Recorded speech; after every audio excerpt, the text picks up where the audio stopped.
Good morning everyone. So now today I will discuss about backfilling.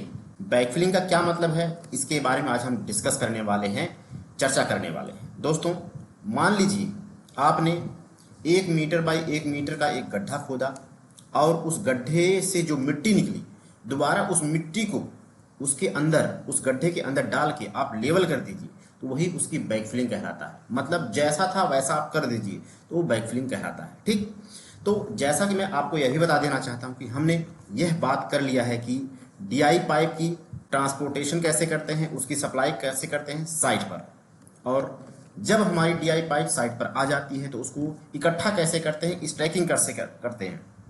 इकट्ठा होने के बाद हम अपने पाइप को साइट पर कैसे लेइंग करेंगे, इसके बारे में भी हम बात कर चुके हैं। लेइंग करने के बाद उसकी जॉइंटिंग करनी होती है, हमने जॉइंटिंग भी कर लिया अपने डीआई पाइप की।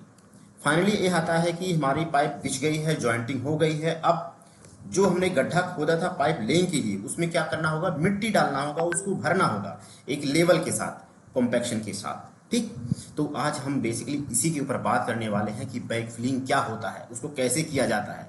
एज पर आईएस कोड 12288 के अकॉर्डिंग बैकफिलिंग हम कैसे करते हैं, इसी के ऊपर बिल्कुल आज हम चर्चा करने वाले हैं, बात करने वाले हैं। तो दोस्तों, आप यहाँ पर देख सकते हैं, आपको यहाँ पर जो दिखाई दे रहा है, ये हमने आईएस कोड 12288 से हमने क्या किया, क्रॉप करके आपको यहाँ पे मैं समझाने का प्रयास कर रहा हूँ। आप यहाँ पर देख सकते हैं कि जब हम बैकफिलिंग करते हैं एज पर आईएस कोड, तो बैकफिलिंग करने के लिए हम जो मिट्टी डालेंगे उसको 3 जोन में डिवाइड किया गया है। देखिए, जो हम मिट्टी जो है गड्ढे के अंदर, जो हमने गड्ढा खोदा था पाइप लेइंग करने के लिए, उसके अंदर जब हम मिट्टी डालेंगे तो उस मिट्टी को डालने के लिए 3 जोन बनाए गए हैं। कौन कौन से जोन हैं? जोन ए, जोन बी और जोन सी। ठीक, अब zone A, zone B, zone C में क्या बोल रहा है, कैसे करना है बैकफिलिंग, इसके बारे में डिटेल से समझाया गया है। आप यहाँ पर देखिए, यह बोला गया है जोन ए में, from the bottom of the trench to the level of the centre line of the pipe. कहने का मतलब यह है दोस्तों, आप समझिए, यहाँ पर मान लीजिए मैंने, देखिए ये जो लेवल आपको दिखाई दे रहा है, ये लेवल जो दिखाई दे रहा है, ये क्या है, bottom of trench, bottom trench. ये आपका बॉटम ऑफ ट्रेंच दिखाई दे रहा है, जहां पर आपने ट्रेंच की खुदाई कर ली है और इसी के ऊपर क्या करना है, आपको पाइप रखना है। ठीक है दोस्तों, तो अभी आपको मैं ये भी दिखा देता हूं कि देखिए, आपका ये बॉटम है। अब इसी बॉटम के ऊपर क्या होगा, हम क्या करेंगे, पाइप रख देंगे। ठीक, पाइप की लिंक कर देंगे। ठीक, अब जोन ए क्या बता रहा है, देखिए, from the bottom of the trench to the level of the centre line. देखिए, बॉटम ऑफ द ट्रेंच आप यहाँ पर देख सकते हैं, ये क्या है, बॉटम ऑफ द ट्रेंच है।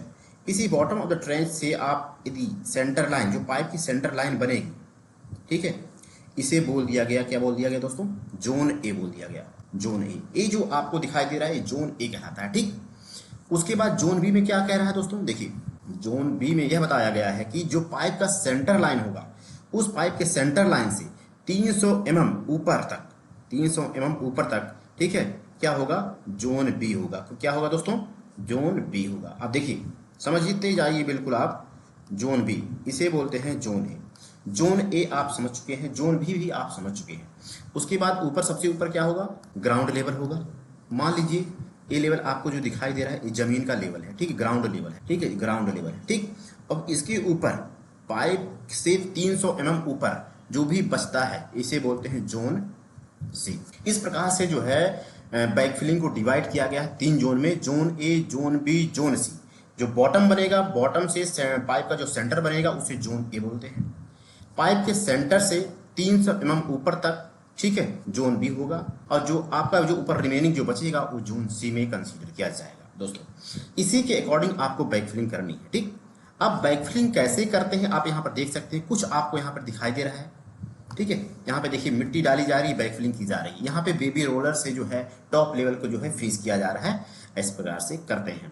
अब दोस्तों, अब हम यह बात करेंगे कि बैकफिलिंग के लिए कौन सा मटेरियल लेना होता है और कैसे उसको करते हैं। ठीक, आप यहाँ पर देख सकते हैं कि जब हम बैकफिलिंग करते हैं तो हमको यह सावधानी रखनी होती है कि हमारे उस मटेरियल में कोई सिंडर्स ना हो, कोई ऐस ना हो, कोई एल्गी ना हो, कोई बोल्डर्स ना हो। ठीक है, ये सारी चीजें हमारी उस मटेरियल में ना हो, जिससे हम क्या करेंगे, गड्ढे को भरेंगे। ठीक है, पत्थर भी नहीं होना चाहिए, स्टोन भी नहीं होना चाहिए। ठीक है, राख जो होता है, ऐस जो होता है वो भी नहीं होना चाहिए। रबिश मटेरियल भी नहीं होनी चाहिए, कचरा जिसे बोलते हैं, ठीक है, ये सारे मटेरियल नहीं होनी चाहिए जिससे हम बैकफिलिंग अपने उस गड्ढे के को करेंगे, जिस ट्रेंच को करेंगे, ठीक है। नेक्स्ट हम बात करेंगे दोस्तों कि बैकफिलिंग करने के लिए हम सैंड ले सकते हैं, ठीक है। सैंड जो होगा वो नेचुरल सैंड होगा। सैंड दो प्रकार के होते हैं, एक होता है क्रस्ट सैंड जो हम आर्टिफिशियल क्रश करके बनाते हैं क्रशर में, और एक होता है नेचुरल सैंड, ठीक। तो नेचुरल सैंड जो होगा उससे हम क्या करेंगे, बैकफिलिंग कर सकते हैं, ठीक। और जो नेचुरल सैंड होगा वह बैकफिलिंग उसमें कैसे होगा आप देख सकते हैं। मैं आपको थोड़ा सा यहाँ पर जो है मार्क करके दिखाते हुए चल रहा हूँ, देखिए आप यहाँ पे देखना, यहाँ पे किस प्रकार से की गई है। आपका क्या होना चाहिए, नेचुरल सैंड होना चाहिए, ठीक है, नेचुरल सैंड होना चाहिए। वह उस नेचुरल सैंड में क्या हो, लोम और क्ले, लोम और क्ले ना हो, कितना ना हो, 10% से ज़्यादा लोम और क्ले नहीं होना चाहिए, ठीक है। देखिए यहाँ पे लिखा हुआ है कि लोम और clay shall not be exceeded 10%, 10% से ज़्यादा क्ले, क्ले समझ रहे हैं आप, ठीक है। और जो लोम होता है ये सारी चीज़ें हमारे उस नेचुरल सैंड में ना हो जिससे हम बैकफिलिंग करेंगे, ठीक।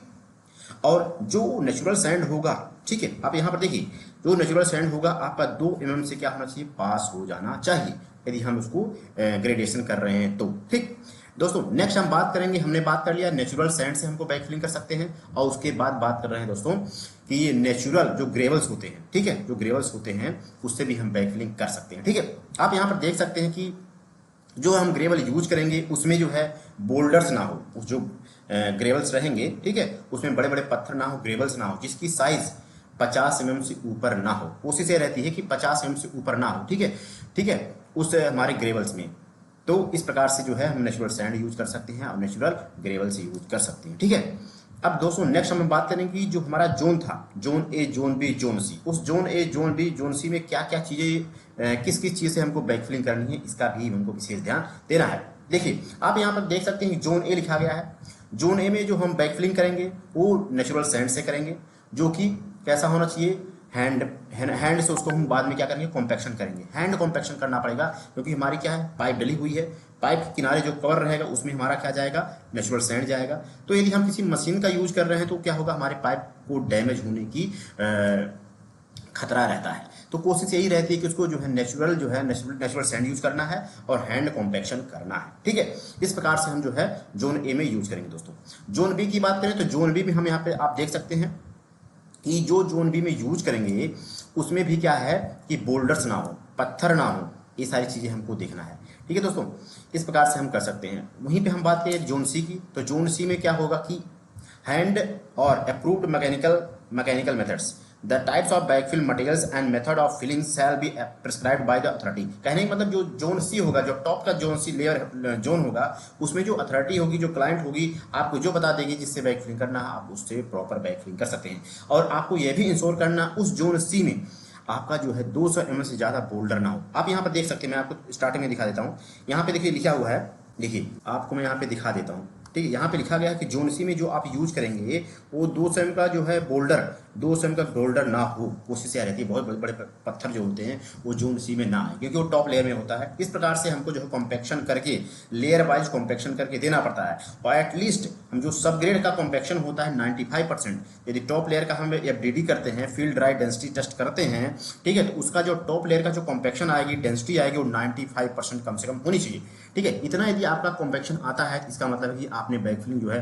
प्रॉपर किया है, ठीक। यदि आप प्रॉपर बैकफिलिंग नहीं करेंगे, ऐसे डाल के आप छोड़ देंगे, तो due to consolidation, due to time के साथ क्या होगा, उसमें सेटलमेंट आएगा, कॉम्पैक्शन हो जाएगा, और आपका जो है उस लोकेशन पे आपका मिट्टी जो है बैठ जाएगी, ठीक है। तो आपको कोशिश यही करनी है कि आप जो है बैकफिलिंग लेयर वाइज करें, प्रॉपर करें, कॉम्पैक्शन के साथ करें, ठीक है। और 95% जो कॉम्पैक्शन लिखा गया है IS कोड में, उसको जो है आप फॉलो करें। धन्यवाद, थैंक यू।